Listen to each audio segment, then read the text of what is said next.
Welcome to Bellwether. Thank you for joining today.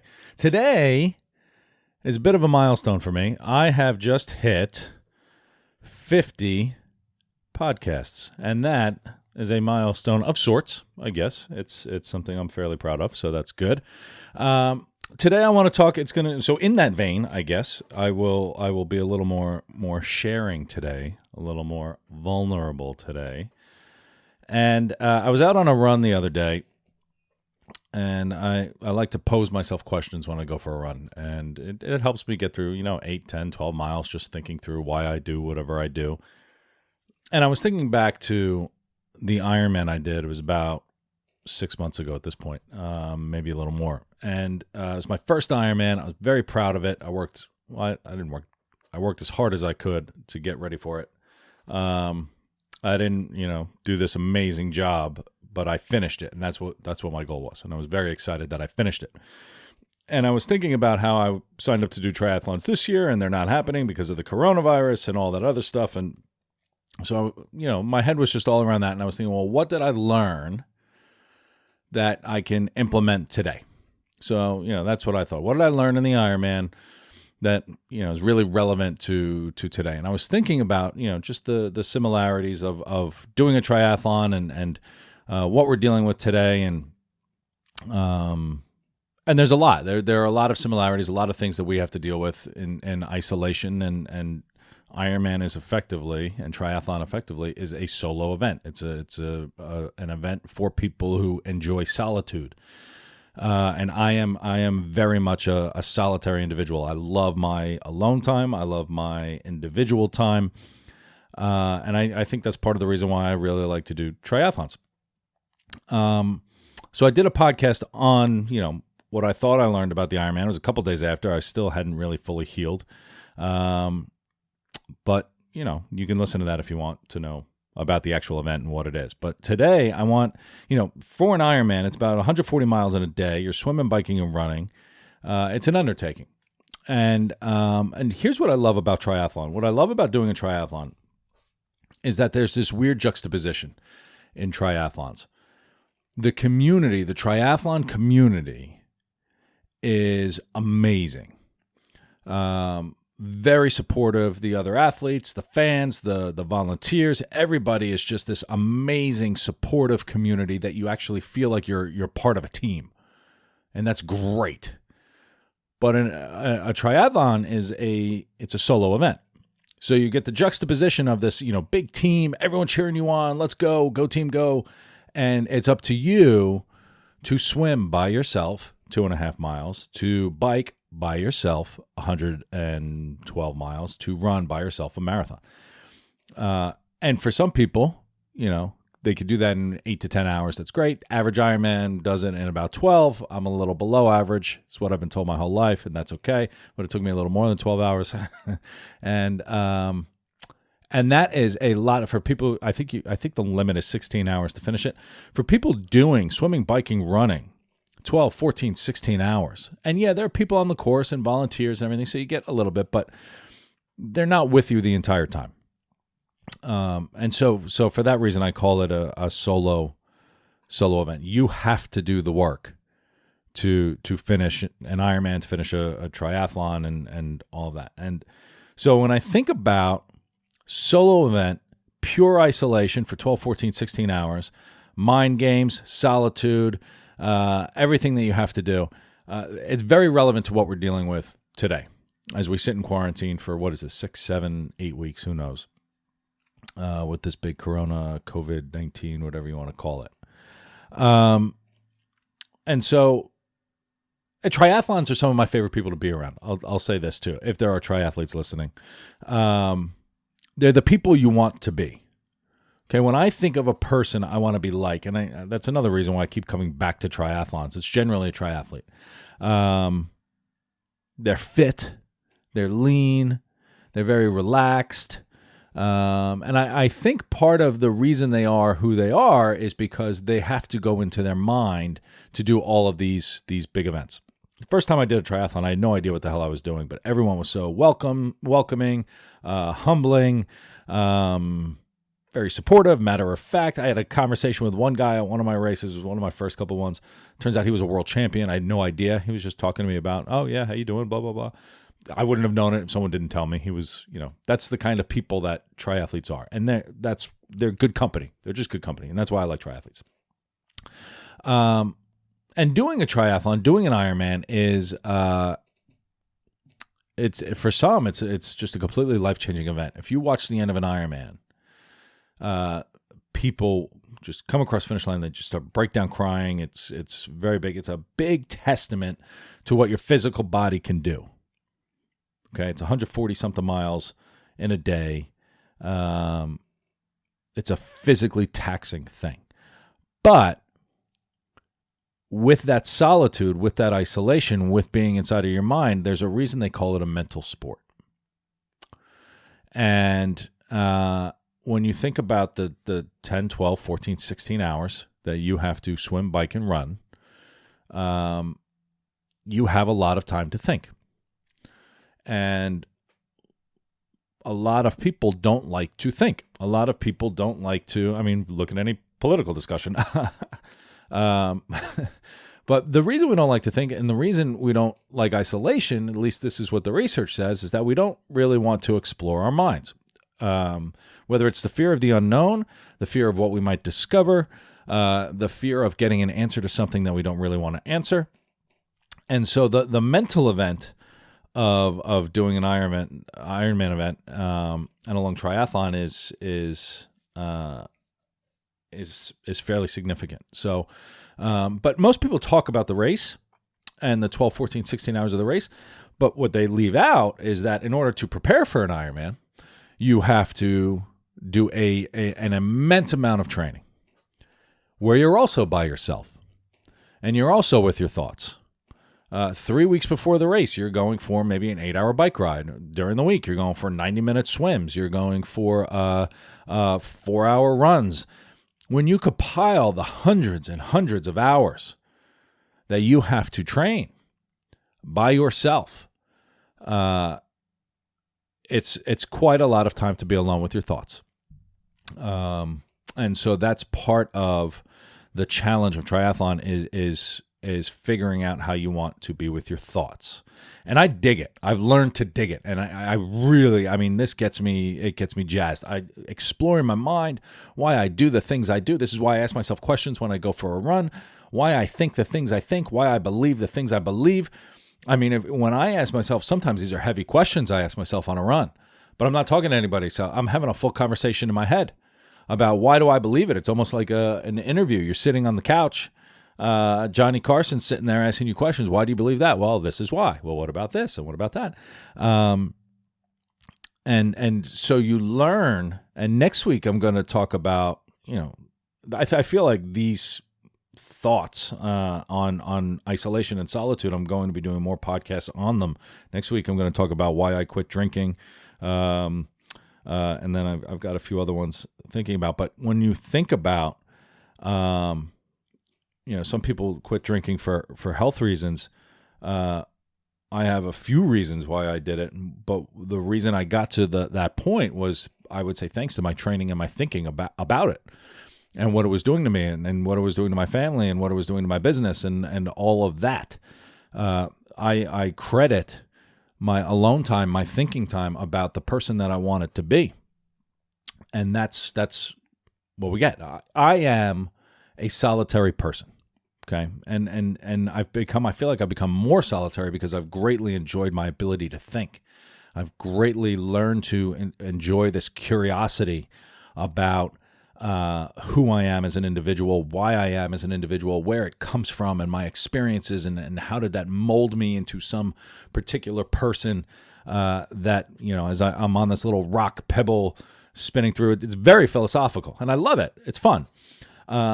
And so I have, part introversion, part extroversion. I've got this little pendulum that I like to think about swinging left to right. I can get some social time with people, and it's extremely important, whether it's intense social time, whether it's with family, friends, or anything. But I have a cap, and it's got to come back, and I just need to be completely by myself.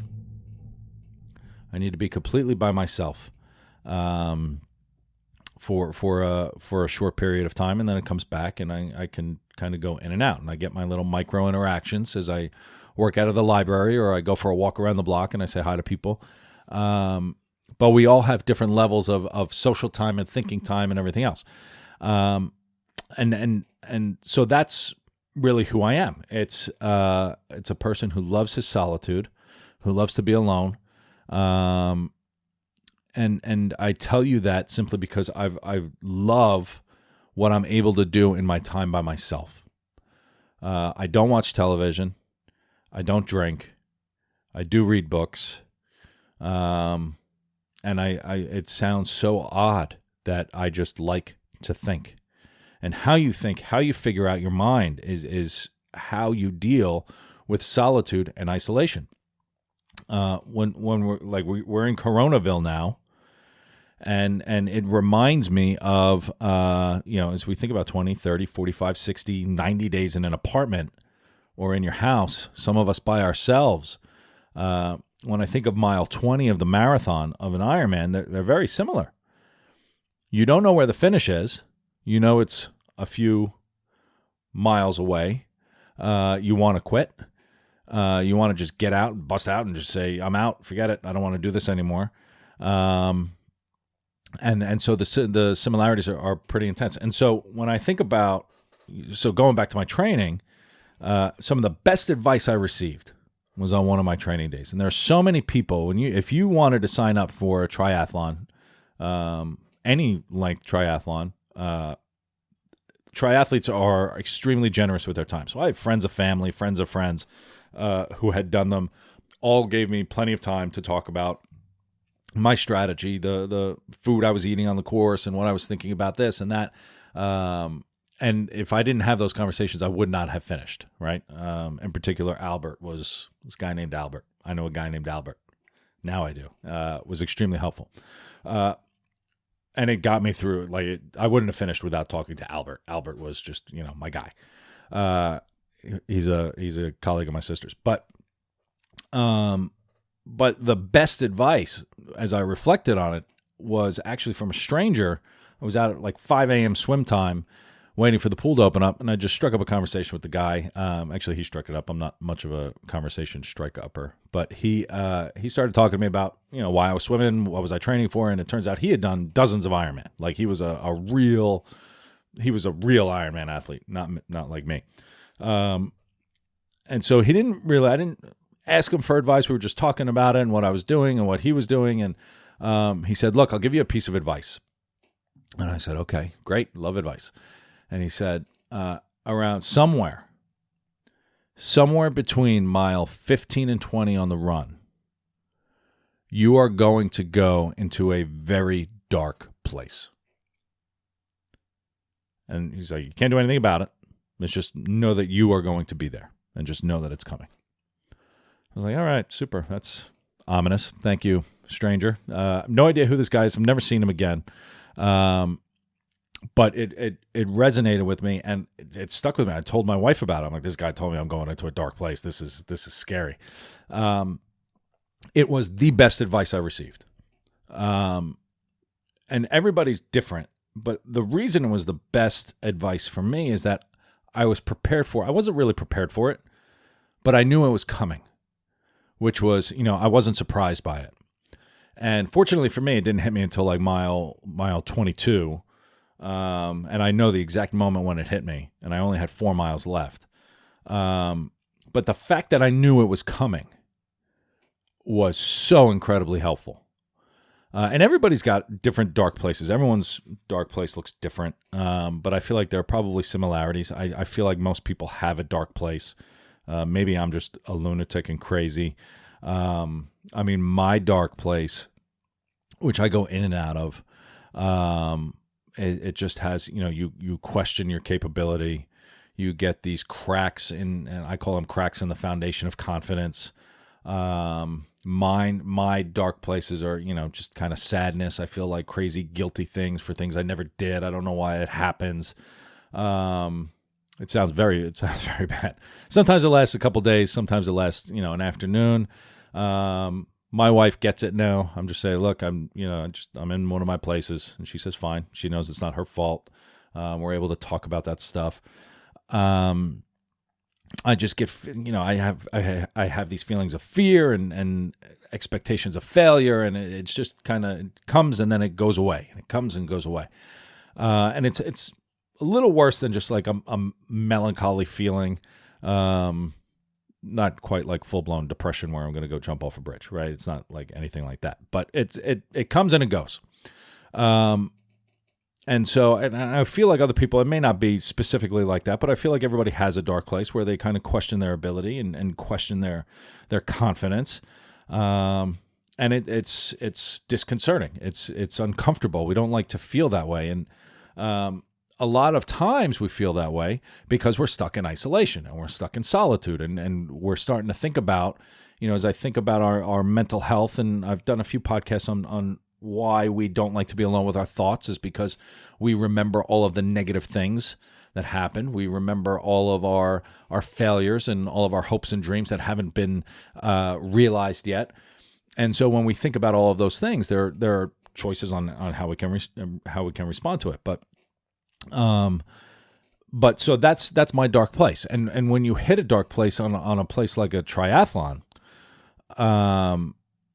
between mile 15 and 20, and you've been going for 130 miles and you're exhausted, and you're on hour 14, and your body is just saying enough, just shut it down, right? And sometimes your legs stop working, you have to sit down for a second, and sometimes you're cramped up and you're dizzy, and your mind is telling you it's time to just go eat 5 pizzas and go to bed, like just quit, you're not good enough. And a lot of people will quit at that point, which is just heartbreaking to me, where their mind gets the better of them and say, I can't make it these final 10 miles.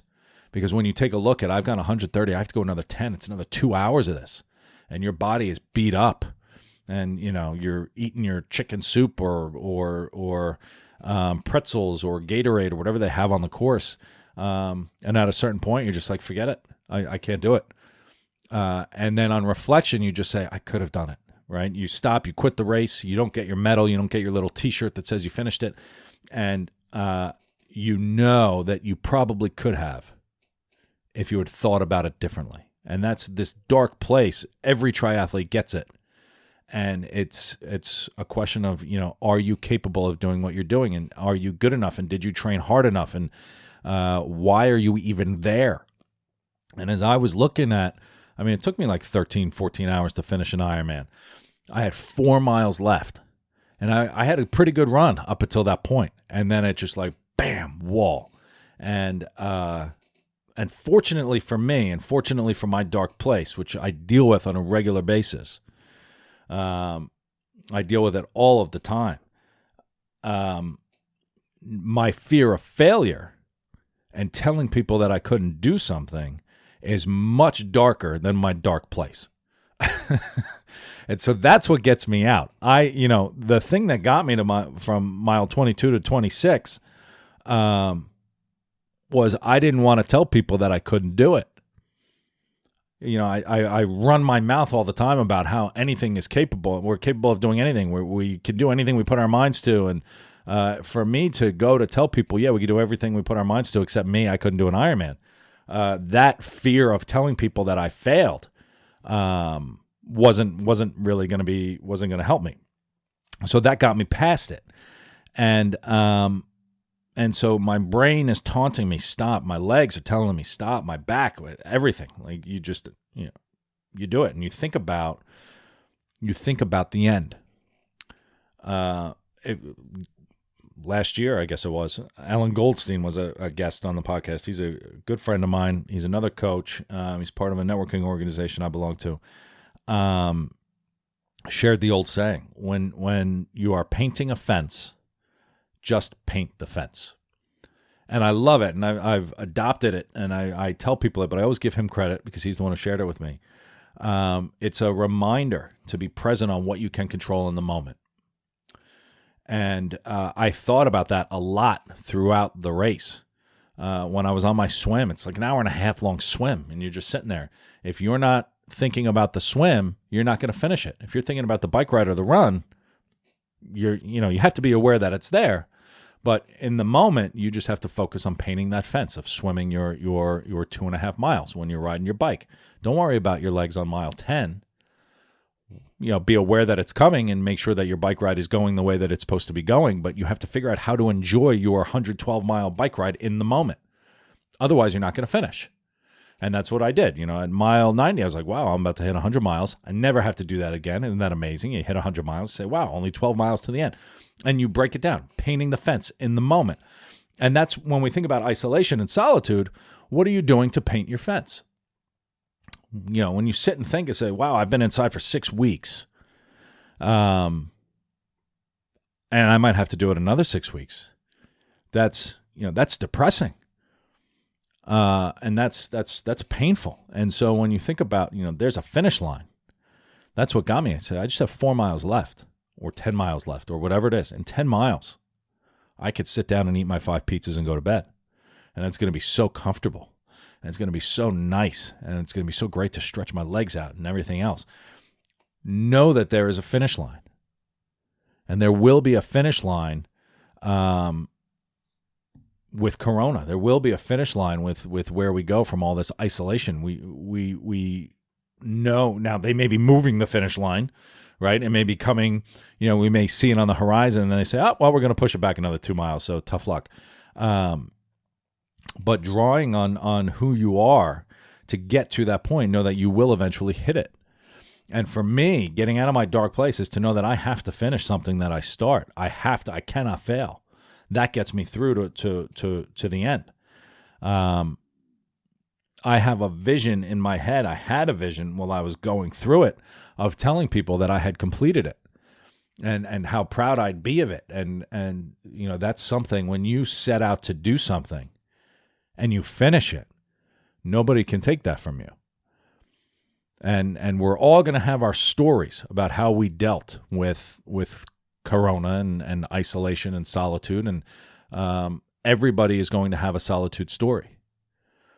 And so when you think about how depressing it is or how challenging it is and how difficult it is, when you think about where you're going to be at the end of it, telling people the story of what you did with your time is a good way to help yourself get through whatever it is that you're dealing with.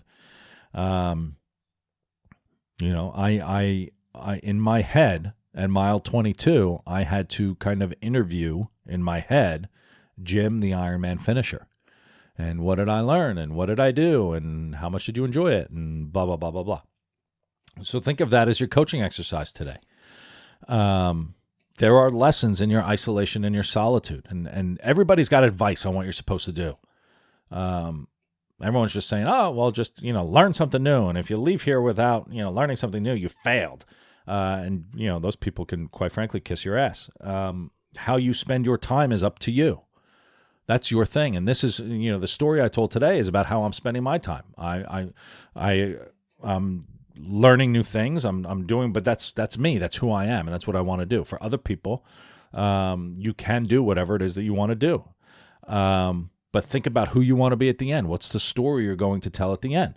If it involves Tiger King, that's cool, man. Everybody else is doing Tiger King. That's fine. I haven't done Tiger King. I don't. All I know is someone fed their husband to a tiger, which I guess is probably the whole thing in a nutshell. But think a year in the future, next year, when the next pandemic comes. What can you learn for next time? And how are you spending your time? And what do you want to say? And what do you want to tell people? When I answer that question, Jim the finisher, Jim in the past, Jim the reflective person, that pulls me out of a dark place. And it shows that there is a possibility beyond the finish line, beyond the race that we're actually doing. And so that's my spiel for the week. Ironman and doing a triathlon. I've spent a lot of time in an isolated and solitude space, and I continue to do it because I enjoy it. There are good things to learn in it, and sometimes you dip into a dark place, and but there is a way to jump out of it. So, with that, I hope that was helpful. I hope you enjoy my stories, my little bloviating this morning. bright and early at 4 o'clock in the morning. It's the only time I can work. So with that, have a wonderful week. Be productive this week. I'm going to talk more about the things that I've learned about myself, and hopefully that will help you. Next week, why I quit drinking is going to be a fun one. Especially I know you've been stocking up on booze, everybody. So good luck with that. And have a productive week. Reach out to me, bellwetherhub.com. We're not doing events right now, obviously. But I encourage you to still check out the website. I'm still running a 5K every month at least. The first Sunday of every month I do a 5K. It was in Central Park. Now it's on your own. And reach out to me if I can help in any way. So thank you. Thank you for listening. And I look forward to seeing everybody soon. Thanks.